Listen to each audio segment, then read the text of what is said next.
Olá, amigos, muito boa tarde. Está no ar o programa A Semana no Mundo, que transmitimos todos os sábados, às 3 da tarde, na TV 247. Hoje é 8 de maio de 2021. Eu sou o jornalista José Reinaldo Carvalho, editor internacional do site Brasil 247. O programa de hoje terá como tema principal a questão da Colômbia, uma rebelião popular, uma luta que envolve multidões e uma cruel repressão por parte do governo de extrema-direita no país vizinho. Já de saída, expressamos a nossa mais sentida solidariedade ao povo colombiano e o desejo de que ele obtenha vitórias marcantes em sua luta por direitos sociais e democráticos. O que está acontecendo na Colômbia é o seguinte, meus amigos. Desde o dia 28 de abril, portanto, já são 10 dias, uma verdadeira luta popular se estendeu em todo o território do país. Foi decretada uma greve nacional, os colombianos chamam de paro nacional, e essa greve nacional se expressou de diferentes maneiras, entre elas, além da paralisação do trabalho, se expressou através de grandes manifestações de rua, grandes manifestações populares.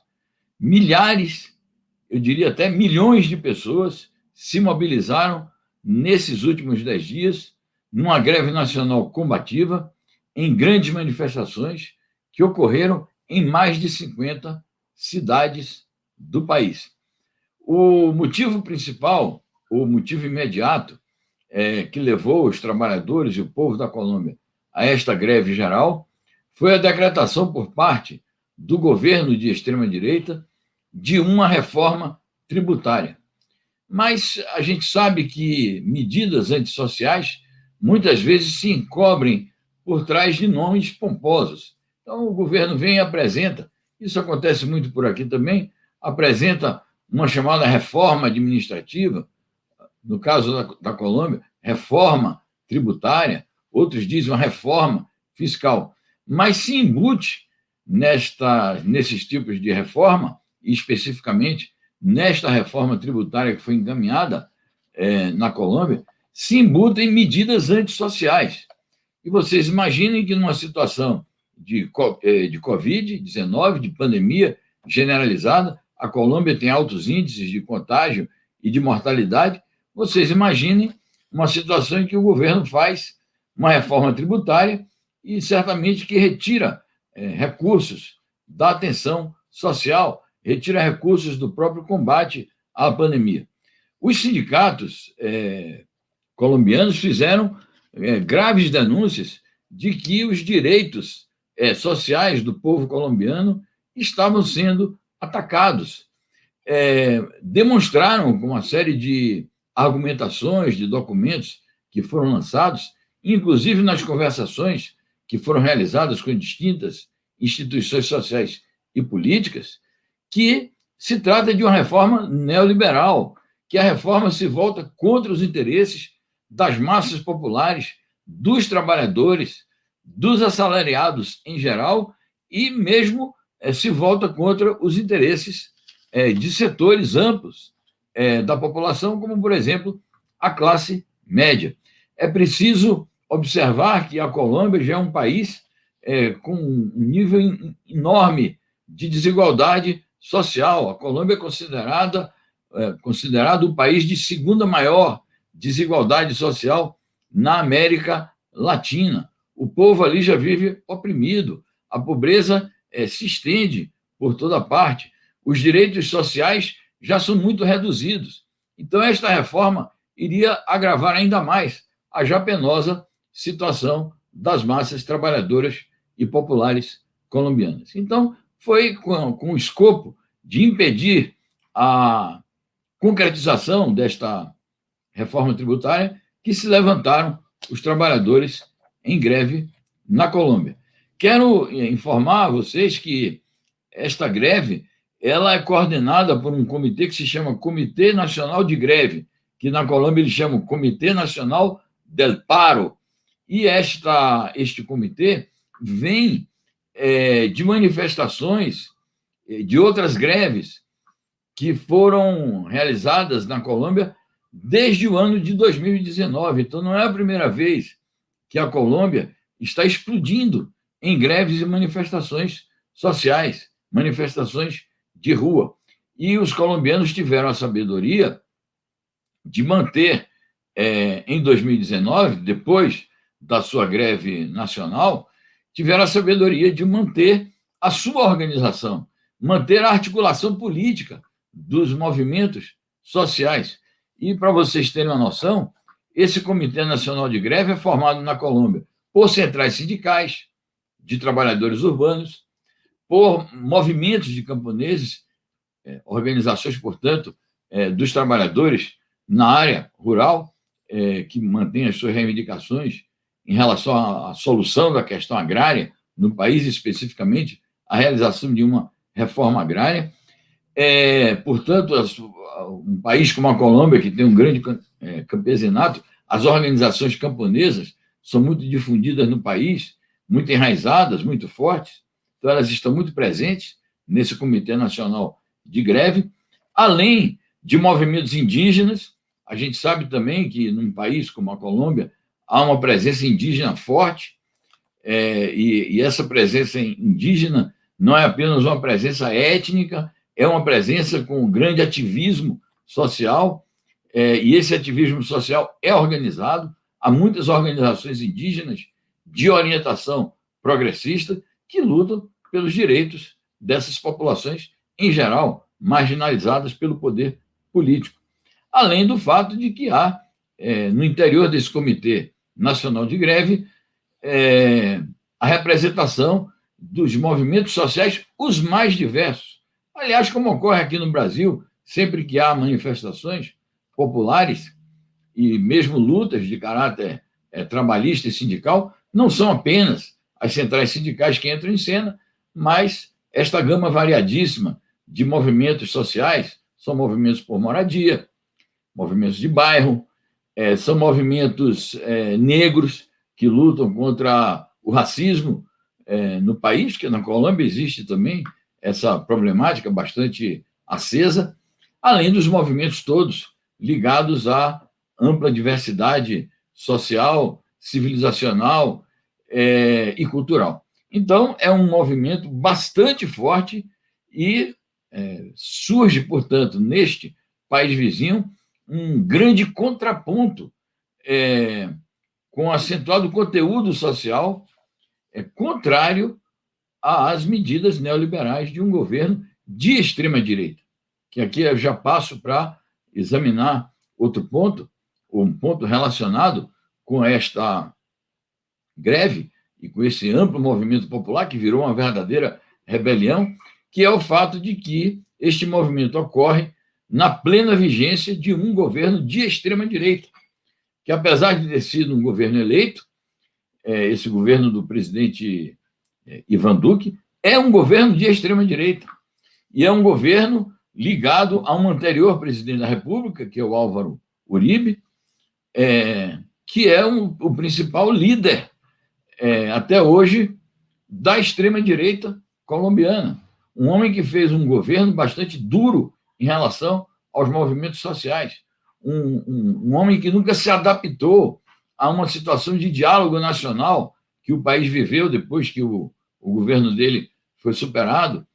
Um homem que não aceita os acordos de paz, que trabalhou o tempo todo contra os acordos de paz que foram assinados na Colômbia, e esses acordos de paz puseram fim a um estado de guerra que durou mais de 50 anos no país. O acordo de paz que prevê a reforma agrária, o acordo de paz que prevê a incorporação das antigas lideranças guerrilheiras na vida política e social do país, seja nos movimentos sindicais, nos movimentos de trabalhadores rurais, nesses movimentos da diversidade, nesses movimentos culturais, no movimento negro, no movimento camponês, enfim.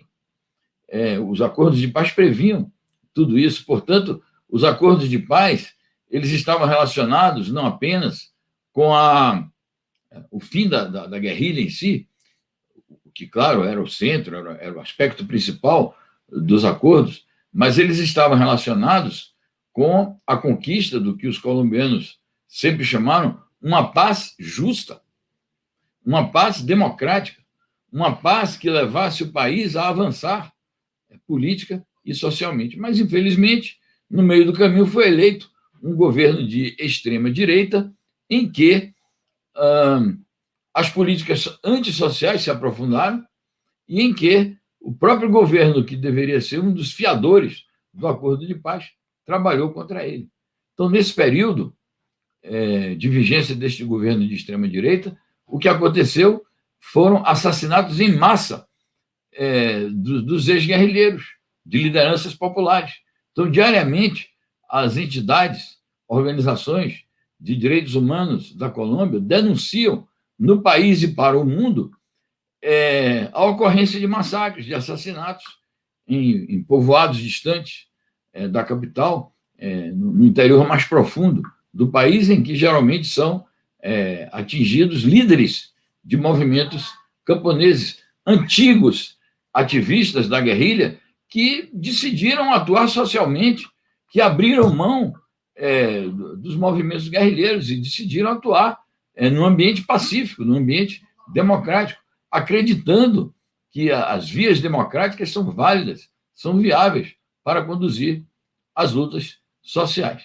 Então, esse é um aspecto importante que eu quero ressaltar, que, claro, isso não está presente como reivindicação da greve, mas está presente no fundo da situação do país, porque a oposição que o governo de extrema-direita fez aos acordos de paz, isso impregna o ambiente político colombiano, isto mutila a democracia, isto limita a movimentação das organizações sociais.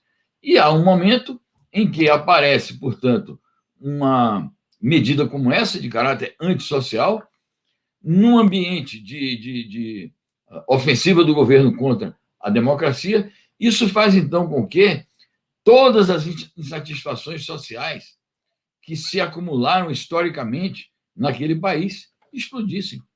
É a explicação que eu encontro para que tanta gente, durante tantos dias, esteja nas ruas se manifestando contra o governo e contra as medidas do governo, porque não se trata de lutar apenas contra esta reforma tributária em si mesma, mas lutar contra o modelo neoliberal, que na Colômbia é muito antigo. Um modelo de opressão nacional, que na Colômbia é muito antigo. Um modelo de discriminação das forças democráticas, das forças sindicais, das forças sociais. Então, o que parece que está ocorrendo na Colômbia é isso. As insatisfações sociais acumuladas explodiram sob a forma de uma greve nacional geral e a forma de uma verdadeira rebelião popular. Bom, diante disto, diante do fato de que vem à tona as insatisfações e vem à tona todas as reivindicações de natureza social por parte do povo colombiano, como é que age o governo? O governo de extrema-direita age implantando o terrorismo de Estado, fazendo uma brutal repressão contra os manifestantes e os grevistas. As organizações de direitos humanos e o Comitê Nacional de Greve denunciaram que o governo de extrema-direita está tendo uma conduta repressiva contra a greve e as manifestações. Realizou, nesses 10 dias, cerca de 2.000 ações policiais. Cometeu dezenas de assassinatos, entre 40 e 50 assassinatos de ativistas políticos, de manifestantes, de lideranças. Promoveu centenas de prisões. Então, as delegacias de polícia, na vastidão do território nacional colombiano, estão repletas, com centenas e centenas de manifestantes presos, e presos pelo simples fato de terem saído às ruas a se manifestar em favor da democracia, dos direitos humanos e dos direitos sociais do povo colombiano. E mais, as forças repressivas, as forças policiais têm praticado violências durante os atos repressivos, inclusive violência sexual, violando mulheres. Além disto, estão praticando todo tipo de agressões físicas e tortura. Um verdadeiro massacre. É por isso que as organizações democráticas e de direitos humanos da Colômbia estão fazendo este brado. SOS Colômbia, socorro aos povos do mundo. É um pedido de socorro aos povos do mundo, porque dizem os manifestantes, dizem as organizações de direitos humanos, eles estão nos matando. E gravíssimo, além de tudo isso, é o fato de que as forças repressivas colombianas e o governo de extrema-direita da Colômbia introduziram na vida política nacional esse mecanismo que eles chamam de assistência militar. Ou seja, além da repressão policial, estou compartilhando aí com vocês, enquanto eu falo, ilustrar um pouco as nossas informações e reflexões com a notícia que publicamos no 247 durante a semana, quando os dados ainda davam conta de que casos de violência policial contra manifestantes na Colômbia já são mais de 1.700. Isso foi publicado no meio da semana e hoje nós já temos a notícia de que são mais de 2.000 casos de violência que foram praticados na Colômbia. Mas eu dizia, além de toda a repressão policial, o governo de extrema-direita, presidido por Ivan Duque, decidiu militarizar o conflito social. E eles chamam lá a militarização do conflito social, eles chamam eufemisticamente de estado de assistência militar.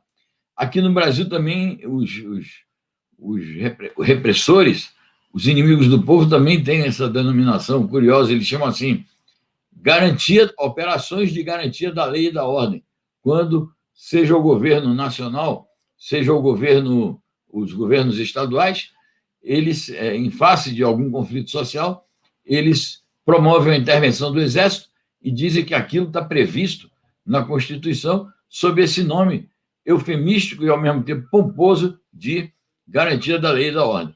Na Colômbia, eles usam essa expressão, estado de assistência militar. Mas não é assistência militar. E tampouco é de assistência militar que o povo colombiano precisa. Eu digo que não é assistência militar porque assistência significa ajuda. É uma ajuda à classe dominante, é uma ajuda aos opressores do povo, é uma ajuda ao governo de extrema-direita, que se dá através de formas repressivas de atuação contra o povo.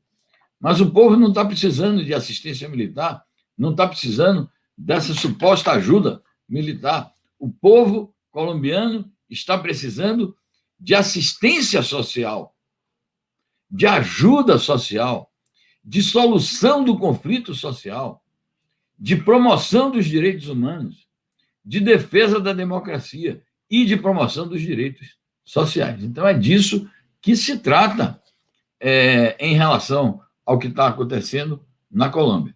O que eu quero destacar como algo que pode parecer incrível, mas a gente está vendo como o povo colombiano tem sido capaz de lutar, tem dado exemplos de capacidade de luta, que apesar de toda esta repressão, apesar de toda esta brutalidade, apesar da militarização, apesar do terrorismo de Estado, o povo colombiano segue nas ruas. O povo colombiano não se calou. O povo colombiano não desistiu de enfrentar as políticas do governo. É preciso dizer que, no meio da repressão brutal com que o governo reagiu, ele sofreu uma derrota parcial. Na verdade, duas derrotas. A primeira derrota foi a seguinte: ele foi obrigado a retirar o projeto de reforma tributária. Mas a gente sabe, por experiência própria aqui no Brasil, como são os recuos pontuais do governo. Ele pode retirar esse projeto como forma de recuo tático para lá adiante retomar as medidas de ofensiva antissocial. De qualquer forma, não deixa de ser uma vitória do movimento o fato de ter arrancado do governo a retirada do projeto. Mas a segunda derrota que o governo sofre, exatamente aquilo que eu me referia, é o fato do povo continuar nas ruas, apesar de tanta repressão. Então, essa notícia que nós estamos compartilhando aí já é sobre a repercussão nacional, que eu vou falar daqui a pouco, mas eu quero destacar isso. São 10 dias de luta, 10 dias de repressão, e o povo não arreda.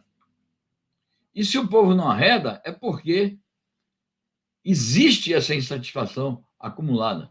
É porque a reivindicação vai além da retirada do projeto de reforma tributária.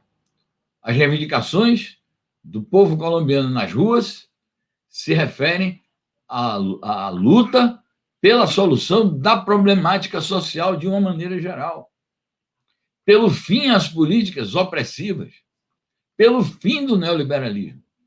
E, claro, levando esse raciocínio até as últimas consequências, o povo também colombiano está fazendo reivindicações de natureza democrática. E essas reivindicações de natureza democrática dizem respeito a exigir que o governo respeite os direitos humanos e dizem respeito também à luta pelo fim do governo de extrema direita. Já começam a surgir algumas pesquisas de opinião pública relacionadas com a eleição que está programada, presidencial, do ano que vem, de que as forças progressistas têm amplas possibilidades de ganhar a eleição. Um dos candidatos progressistas, o Gustavo Petro, que já foi prefeito de Bogotá, capital do país, vai aparecendo com perspectivas de ganhar as eleições presidenciais na Colômbia, embora seja cedo já para a gente cravar algum prognóstico. Mas é um bom sinal.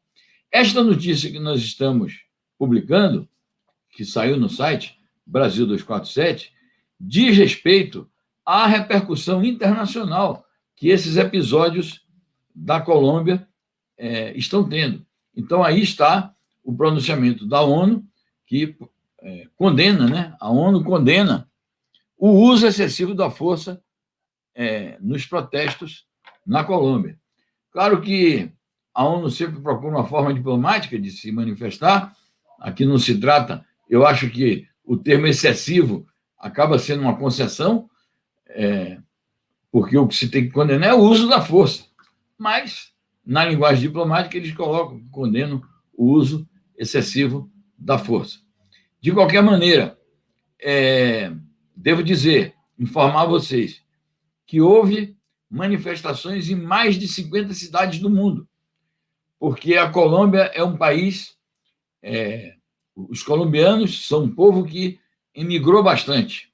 Então, há muitos imigrantes colombianos em várias partes do mundo, seja na América Latina, seja em países europeus. E nos chegaram informações de que em mais de 50 cidades do mundo houve manifestações de solidariedade com o povo colombiano. De certo, são manifestações articuladas entre os colombianos imigrantes, progressistas, e as organizações dos movimentos sociais e sindicais desses países que os acolhem. Além, portanto, do protesto da ONU e das manifestações que ocorreram mundo afora, eu quero registrar os pronunciamentos do presidente Alberto Fernandes, da Argentina, e do presidente Evo Morales, da Bolívia, que fizeram declarações protestando contra a brutal repressão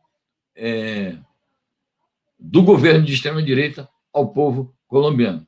Assim também o governo revolucionário da Venezuela se manifestou, o Partido Socialista Unido da Venezuela se manifestou, os cubanos tem se manifestado também contra essas brutalidades. Enfim, um protesto que se generaliza no mundo. Quero destacar o pronunciamento do Conselho Mundial da Paz, que também emitiu uma nota protestando contra a brutal repressão na Colômbia e expressando a solidariedade com o povo colombiano. E destacar que na Colômbia existem muitas organizações que lutam pela paz, muitas organizações que lutam pelos direitos humanos, muitas organizações que lutam pelos direitos sociais. Muitas dessas organizações estão representadas no Comitê Nacional de Greve, mas eu destaco o pronunciamento do Conselho Nacional da Paz, Reconciliação e Convivência na Colômbia, que é uma organização de amplo espectro, é uma organização que reúne amplas forças, é uma organização que tem um programa de luta amplo, que coloca no centro das suas preocupações a democracia e os direitos humanos. Eu cito esse exemplo para simbolizar que a luta do povo colombiano tem o apoio não apenas das forças de esquerda, não apenas das centrais sindicais, mas tem o apoio de amplas forças políticas. Eu vou concluir esta informação e esta reflexão sobre a Colômbia, destacando os seguintes aspectos. Assim como eu citei que este comitê pela reconciliação, pela convivência e pela paz se pronunciou enfaticamente contra a repressão e exigindo uma solução política para o que está acontecendo na Colômbia, amplos círculos políticos do país estão pressionando o governo de extrema-direita do Ivan Duque para dialogar,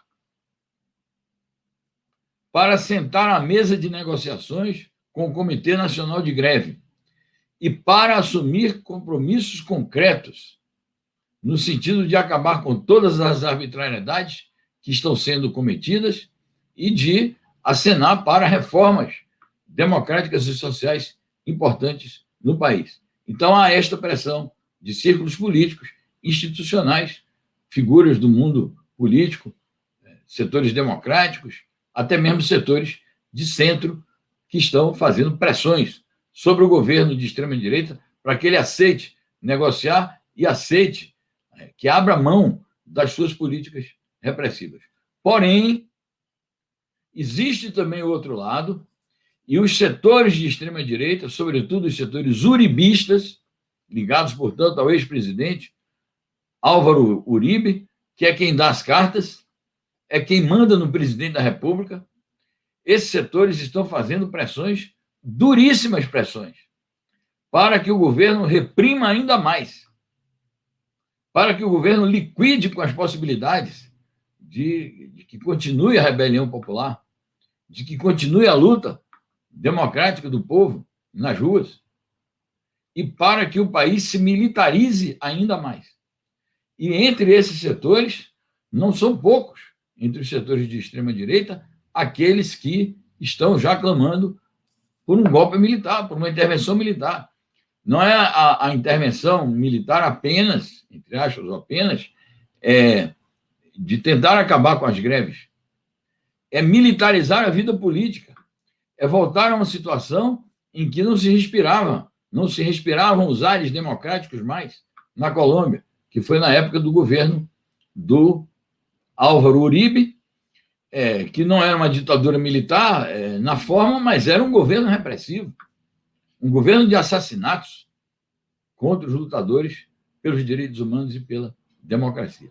Então, seguimos acompanhando esta crise na Colômbia, manifestamos a nossa solidariedade com o povo colombiano e expressamos também os nossos votos de que se encontre uma solução política justa, uma solução política correta para a crise social, uma solução política democrática e que o povo colombiano, seus trabalhadores, seu Comitê Nacional de Greve, obtenham êxitos em suas reivindicações na conquista de direitos sociais, econômicos, humanos civilizacionais e políticos.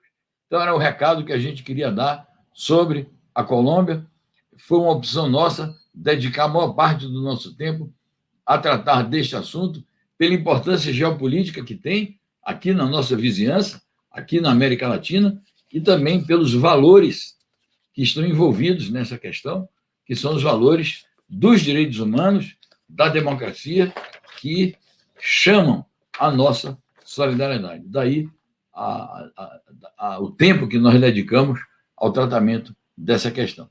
Eu queria avançar, e já vamos para a parte conclusiva do nosso programa, avançar com alguns tópicos, fazer alguns registros breves sobre questões importantes que me parecem estão na ordem do dia da vida política internacional. Vou compartilhar uma outra notícia aqui sobre a América Latina.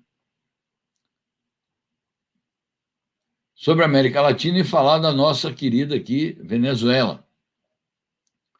Porque os Estados Unidos, neste momento que estão acontecendo essas coisas, na Colômbia, que é um país vizinho da Venezuela, e é um governo que persegue a Venezuela, é um governo que atua no terreno diplomático e até militar, fazendo provocações à Venezuela.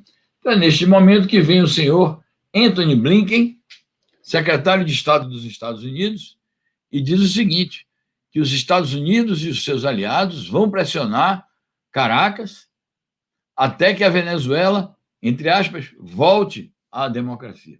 Então, a questão é essa. A democracia para os Estados Unidos, principalmente aqui na América Latina, não é uma opção do próprio povo de cada país, e a forma de exercer a democracia não é uma decisão autônoma de cada povo, é adotar o que eles concebem como democracia e fazer isso por pressão diplomática, por ameaça de golpe, por ameaça de intervenção. Então, fazemos aqui esse registro ligado à questão de que os Estados Unidos continuam de olho na Venezuela, continuam pressionando a Venezuela e querendo que a Venezuela adote o modelo político que eles acham o mais conveniente.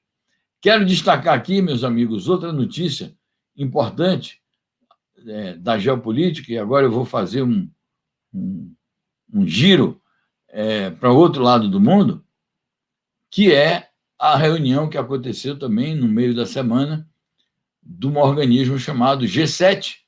O G7, que é o grupo dos 7 países mais ricos do mundo e que se consideram os mais poderosos do mundo.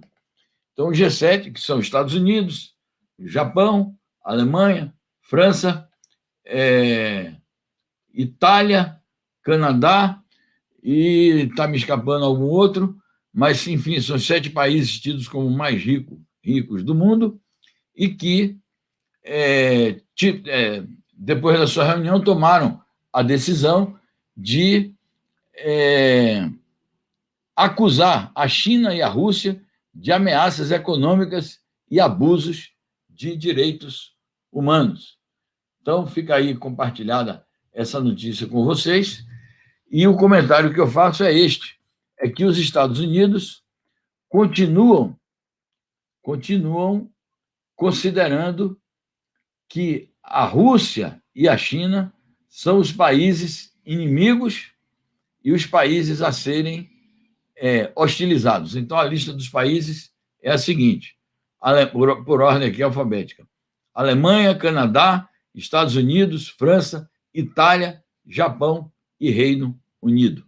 São os 7 países que se reúnem no G7, que conta também com uma representação sobressalente da União Europeia, que participa nele como bloco, mesmo que os países, alguns da União Europeia, estejam representados.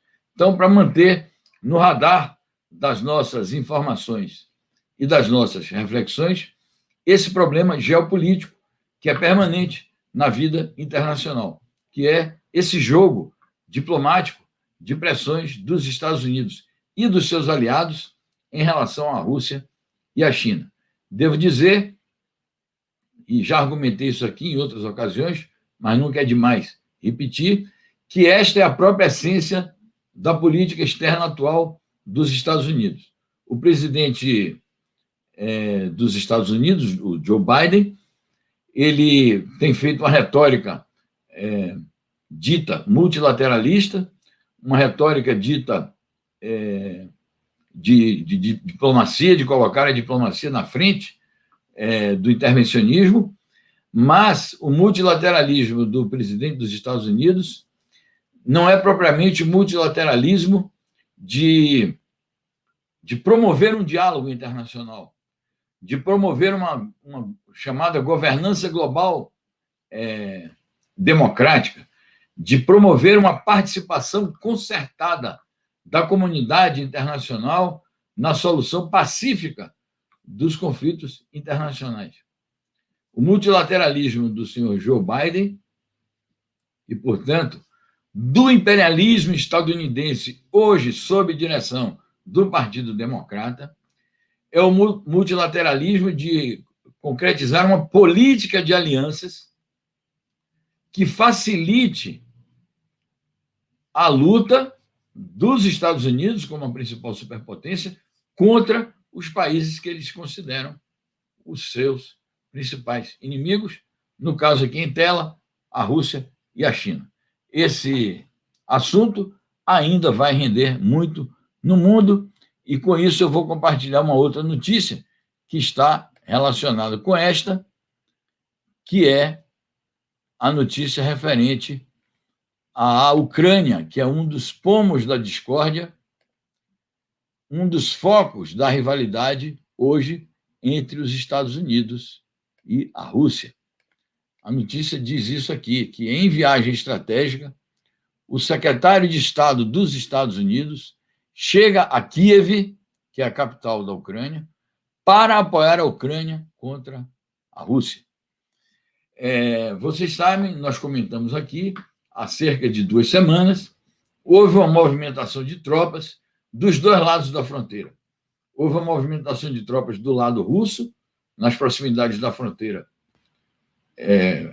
com a Ucrânia, e houve uma movimentação de tropas ucranianas que pediu também ajuda à Organização do Tratado do Atlântico Norte, a OTAN, e chegou, inclusive, a pedir para a OTAN apressar a afiliação da Ucrânia a esta organização que eu chamo de braço armado do imperialismo estadunidense, a OTAN, cuja estratégia principal é expandir ao máximo o número dos seus integrantes, incorporando, entre estes, os países que formaram parte, no passado, do campo socialista, muitos deles governados pela extrema-direita, como a Polônia, como a própria Ucrânia, como a Hungria, países hostis à Rússia, como os países bálticos, Estônia, Lituânia, Letônia.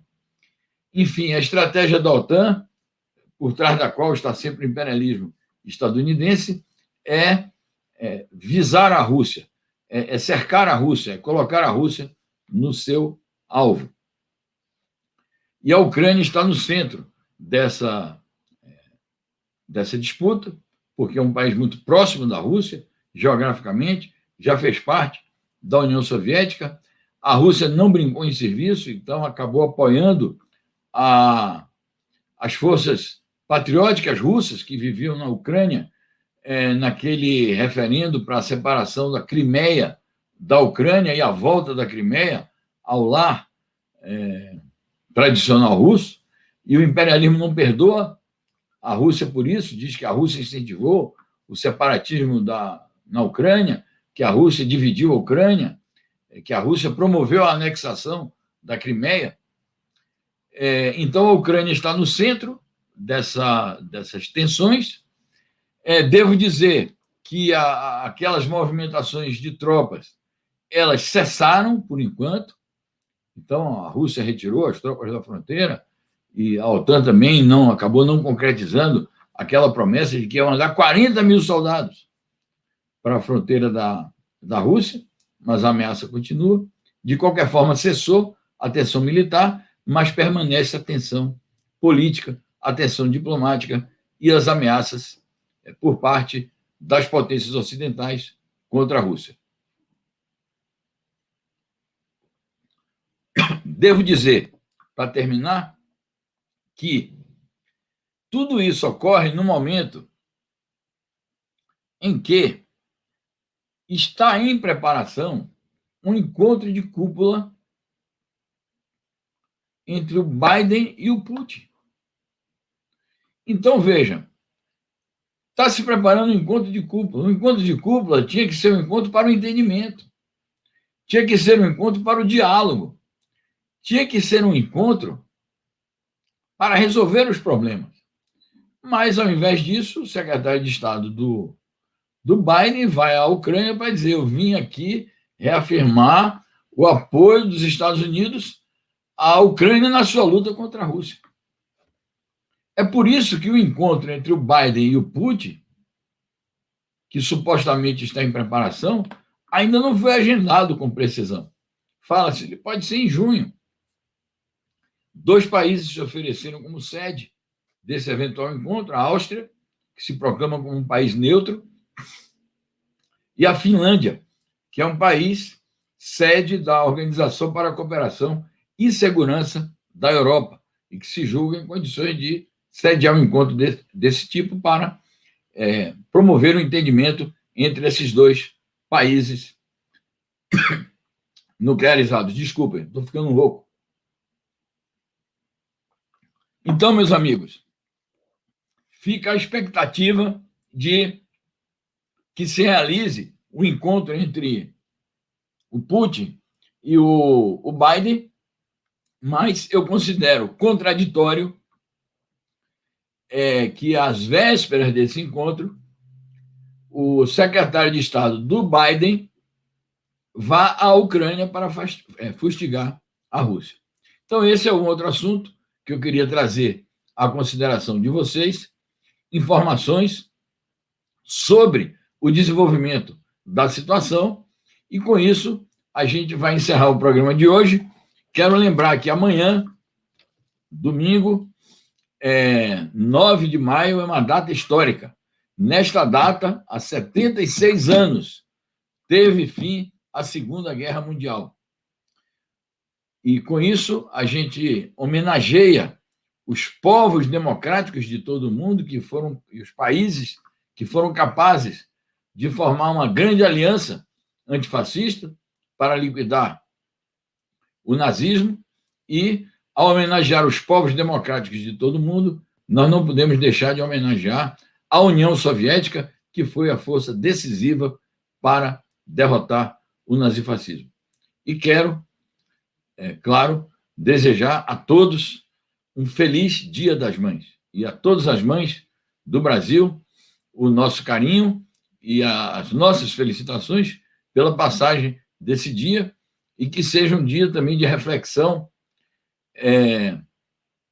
e de luta também, além de congraçamento familiar, mas um dia de reflexão para a luta por dias melhores, para que as famílias brasileiras tomem consciência do perigo que o país enfrenta, que é o perigo do fascismo, de um governo genocida, de um governo que não cuida do seu povo e de um governo que ameaça a vida democrática do país cotidianamente, através das declarações e das ameaças proferidas pelo ocupante do Palácio do Planalto. E termino, como sempre eu faço, pedindo a vocês o apoio de sempre ao site Brasil 247. Importante que o site Brasil 247 conte com o apoio, a participação de vocês, com a amplificação da nossa voz, das notícias que a gente põe no ar aqui, dos nossos comentários, dos nossos programas. É muito importante para a luta pelos direitos humanos, pela democracia e pela autodeterminação nacional. Fica aqui o nosso abraço, o desejo de um ótimo fim de semana, e marcado o nosso encontro aqui para segunda-feira, no Bom Dia 247. Quarta-feira, O Mundo Como Ele É, na companhia do professor Lejane Miran, e no próximo sábado, de novo, A Semana no Mundo. Um grande abraço, meus amigos, e até a próxima.